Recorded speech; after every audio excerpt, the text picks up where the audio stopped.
கர்த்தர் இயேசு இயற்கைக்கு அப்பாற்பட்ட அற்புதங்களை உங்கள் வாழ்க்கையில் செய்வார். மோசே இறந்த பிறகு இஸ்ரவேலர்களை வாக்கு பண்ணப்பட்ட தேசத்திற்கு அழைத்துச் செல்ல கடவுள் யோசுவாவை தேர்ந்தெடுத்தார். யோசுவா இஸ்ரவேலர்களை வழிநடத்தும் போது அவர்களுக்கு முன்னால் யோர்தான் நதி நிரம்பி வழிந்தது. அது வெள்ளப்பெருக்கு காலம். தண்ணீர் வேகமாகவும் ஆழமாகவும் ஓடிக்கொண்டிருந்தது.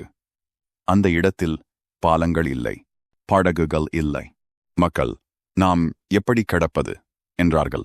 பின்னர் கர்த்தர் யோசுவாவிடம் பேசினார். உடன்படிக்கை பெட்டியைச் சுமக்க ஆச்சாரியர்களிடம் சொல்லுங்கள். அவர்களின் கால்கள் தண்ணீரை தொடும்போது நதி நின்றுவிடும். அது சாத்தியமற்றதாக தோன்றியது. ஆனால் யோசுவா கீழ்ப்படிந்தார். ஆசாரியர்கள் பெட்டியைச் சுமந்து முன்னேறினர். அவர்களின் கால்கள் ஆற்றின் விளிம்பை தொட்ட தருணம் தண்ணீர் நின்றது. மேல் நோக்கி நதி அசையாமல் நின்றது. ஒரே இடத்தில் குவிந்தது. பாய்ந்து வந்த நதி பாதை வறண்ட பாதையாக மாறியது. இஸ்ரவேலர்கள் அனைவரும் பாதுகாப்பாக கடந்து செல்லும்போது ஆசாரியர்கள் வறண்ட தரையில் நதியின் நடுவில் நின்றனர். கடைசி நபர் நதியை கடந்தபோது ஆசாரியர்கள் நதியிலிருந்து வெளியே வந்தார்கள். தண்ணீர் மீண்டும் பாயத் தொடங்கியது. கடவுள் ஒரு அற்புதத்தை செய்தார்.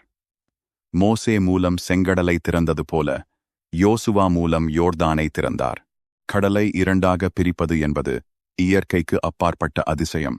அதேபோல உங்கள் வாழ்க்கையிலும் கர்த்தர் இயேசு இயற்கைக்கு அப்பாற்பட்ட அதிசயம் செய்வார். நீங்கள் விசுவாசத்தில் முன்னேறும்போது கடவுள் சாத்தியமற்றதாக தோன்றும். உங்கள் காரியத்தில் கர்த்தர் இயேசு அற்புதம் செய்வார்.